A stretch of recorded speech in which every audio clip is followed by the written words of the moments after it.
Hello friends, welcome to Delight IAS. मैं Srishti NCERT summary में आप सभी का स्वागत करती हूँ।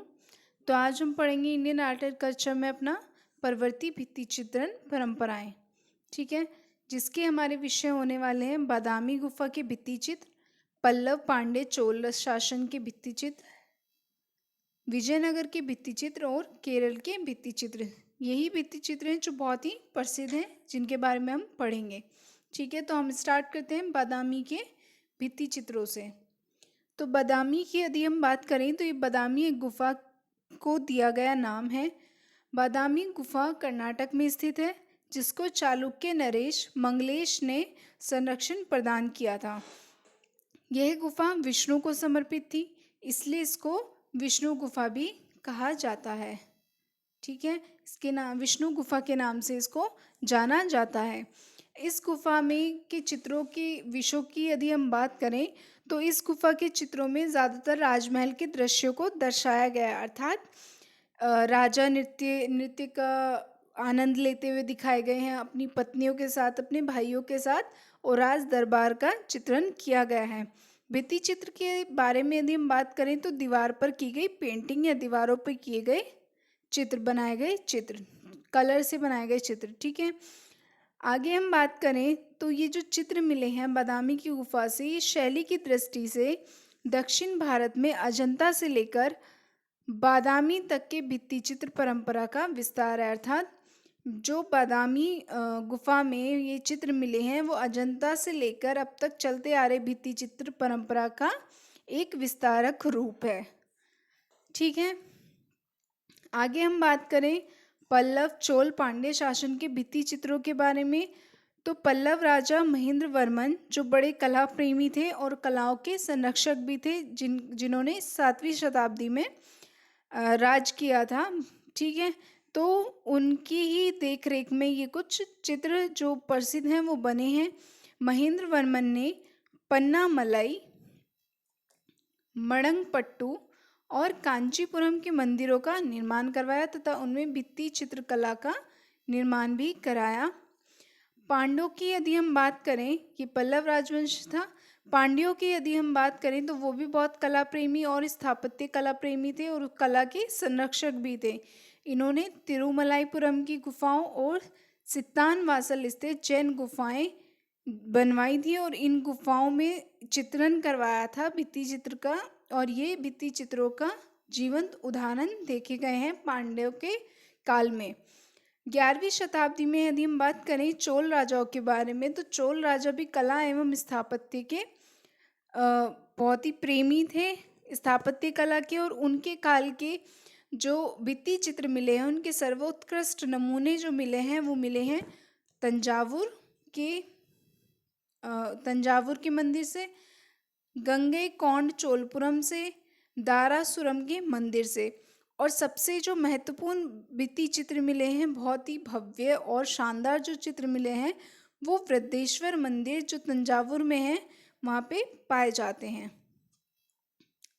और अन्य जो चोलकालीन परंपरा के भित्ति चित्र मिले हैं उनमें जो विषय रहे हैं भित्ति चित्रों के, वो रहे हैं कैलाशवासी शिव, तिरुपुरांतक शिव, नटराज शिव, नृत्यांगनाएं। ठीक है, ऐसे कुछ चित्र मिले हैं जो शिव से रिलेटेड मिले हैं। ठीक है, उसमें शिव की नटराज मूर्ति के चित्र मिले हैं, कुछ परियों के, कुछ नृत्यांगनाओं के चित्र मिले हैं। तो ऐसे कुछ चित्र भी अन्य चोल काल से मिले हैं।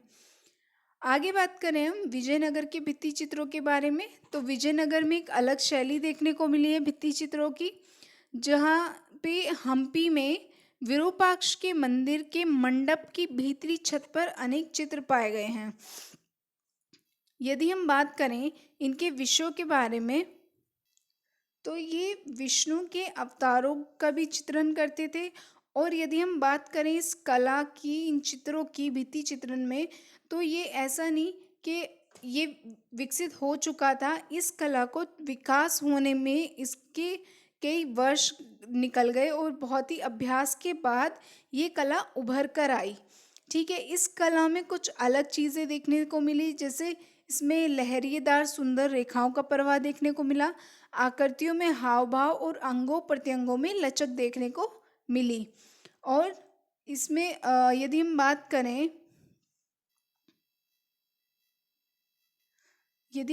करें, विरूपाक्ष के मंदिर की, तो विरूपाक्ष की मंदिर का जो मंडप था, उसकी जो भीतरी छत थी, उसमें जो चित्रण किया गया था वो रामायण और महाभारत से संबंधित कुछ चित्रण था, उनके प्रसंगों को दर्शाता था। ठीक है। और आगे जो अनेक महत्वपूर्ण चित्र मिले हैं, उनमें कुछ चित्र बुक्का राय के आध्यात्मिक गुरु विद्यारण्य को एक पालकी में बैठाकर शोभा यात्रा में ले जाया जा रहा है, ऐसे कुछ मिले हैं। और चित्रों में जो आकृतियां मिली हैं वो पार्श्व चित्र मिले हैं। और चेहरे जो दिखाए गए हैं, उन चेहरों में आकृतियों की जो आंखें हैं वो बड़ी बड़ी हैं और कमर कुछ पतली दिखाई गई। तो इस प्रकार की कुछ विजयनगर की भित्ति शैली थी। आधुनिक आंध्र प्रदेश की हम बात करें तो हिंदपुर के पास लेपाक्षी में वहाँ पर शिव मंदिर की दीवारों पर विजयनगरी चित्रकला हमें देखने को मिलती है। चित्रकला के शानदार नमूने हमें देखने को मिलते हैं। 17वीं और 18वीं शताब्दी के नायक कालीन चित्र तिरुपुराकुन्नरम, श्रीरंग, तिरुवरूर में देखे जा सकते हैं। नायक कालीन की यदि हम बात करें तो नायक अर्थात हीरो, है ना। तो ऐसे कुछ चित्र दिखाए गए हैं जिसमें एक हीरो या एक नायक को ही दर्शाया गया है, उसी के बारे में कुछ चित्रण किया गया है। तो ऐसे कुछ चित्र देखने को मिले हैं। नायक कालीन चित्रों में महाभारत और रामायण के प्रसंग और कृष्ण लीला के भी कुछ दृश्य चित्रित किए गए हैं। यदि हम बात करें चिदम्बरम तमिलनाडु में अनेक चित्रों की, तो वहाँ पर शिव विष्णु से संबंधित चित्र, विष्णु का मोहिनी रूप भी चित्रित किया गया है। ठीक है। अब देखिए यहाँ पे इसमें नायक किसको दिखाया गया है। नायक कालीन चित्र में शिव विष्णु, इन्हीं को ही नायक के रूप में चित्रित किया गया है। तिरुवल्लुवर तमिलनाडु में नटराज का चित्र इस कला शैली का एक अच्छा उदाहरण है। इसको आप नोट डाउन कीजिएगा, ये बहुत इंपॉर्टेंट पॉइंट है। आगे बात करें केरल के भित्ति चित्रों के बारे में, तो जो केरल के चित्रकार थे उन्होंने विजयनगर शैली के कुछ तत्व अपनाए, अर्थात उन्होंने कुछ दूसरी शैली के तत्व भी लिए और अपनी भी एक अलग शैली को निकाला और उस दोनों को मिक्स करके एक अलग सुंदर शैली अपनी निर्मित की।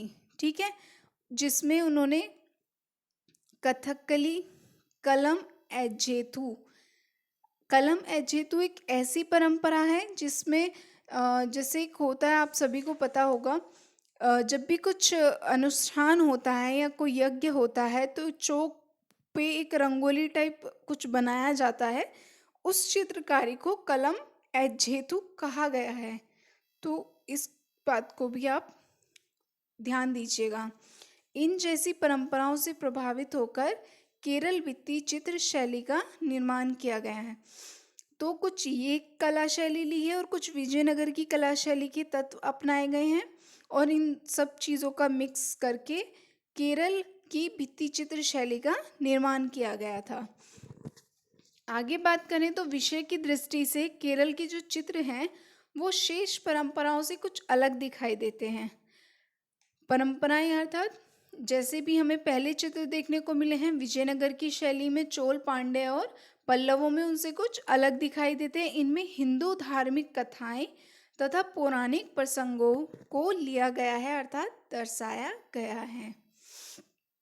केरल के जो भित्ति चित्र मिले हैं वो 60 से भी ज़्यादा स्थलों पर पाए गए हैं, जिनमें 3 महल भी शामिल हैं, जो हैं कोच्चि का डच महल, कायाकुलम का कृष्णपुरम महल और पद्मनाभपुरम महल। इम्पॉर्टेंट है, इस पे भी आप ज़रूर ध्यान दीजिएगा। और अन्य जो स्थल हैं उन पे केरल के भित्ति चित्रण परंपरा की परिपक्व अवस्था देखी गई है, अर्थात जो एकदम अपने चरम सीमा पे जो उनकी भित्ति चित्रण गया था उसको देखा गया है। वो जगह है पुंडरीकपुरम का कृष्ण मंदिर, पन्नायन कावू, तिरुकोंडीथानम, त्रिपरियार का श्री राम मंदिर और त्रिशूर का वक्कड़ू नाथन मंदिर। तो ये कुछ जगह हैं जहाँ पे केरल भित्ति चित्रण का एक भव्य और उत्कृष्ट उदाहरण आपको देखने को मिल सकते हैं। अब यदि हम बात करें वर्तमान की, तो आज भी देश के विभिन्न भागों में ग्रामीण घरों में और बहुत सी हवेलियों पर, बहुत से घरों पर भी आपको भित्ति चित्र देखने को मिल सकते हैं। भित्ति चित्र अर्थात दीवारों पे की गई पेंटिंग। आप रोड पे जाते हैं, आज भी दीवारों पे कुछ कुछ हमें दिया जाता है, जैसे हमें बोला जाता है कि अपने भारत को स्वच्छ रखें, उसके साथ एक चित्र दिया जाता है। तो उस तरीके से आज भी आपको भित्ति चित्र देखने को मिल सकते हैं। यदि हम बात करें कुछ परंपरागत उदाहरणों की भित्ति चित्रों से संबंधित, तो राजस्थान और गुजरात के कुछ भागों में आज भी पिठोरो करके एक भित्ति चित्रकला है, वो प्रचलित है। उत्तर बिहार के मिथिला क्षेत्र में मिथिला भित्ति चित्र, महाराष्ट्र में वर्ली तथा ओडिशा या बंगाल, मध्य प्रदेश, छत्तीसगढ़ के किसी भी गांव में जो साधारण सजावट आपको देखने को मिलती है, वो वर्तमान भित्ति चित्र के उदाहरण हैं।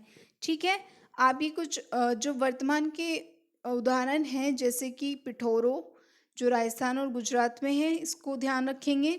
उत्तर बिहार में मिथिला भित्ति चित्र को याद रखेंगे, महाराष्ट्र में वर्ली। ठीक है, आज की हमारी क्लास यहीं ख़त्म होती है। Thank you. और आप हमारा टेलीग्राम भी ज्वाइन कर सकते हैं, डिलाइट IAS। वहाँ पे आपको डेली क्विज देखने को मिलेंगी सॉल्व करने के, जो UPSC क्वेश्चंस पे बेस होते हैं। और इस वीडियो की PDF भी आपको हमारे टेलीग्राम चैनल पे मिल जाएगी। Thank you.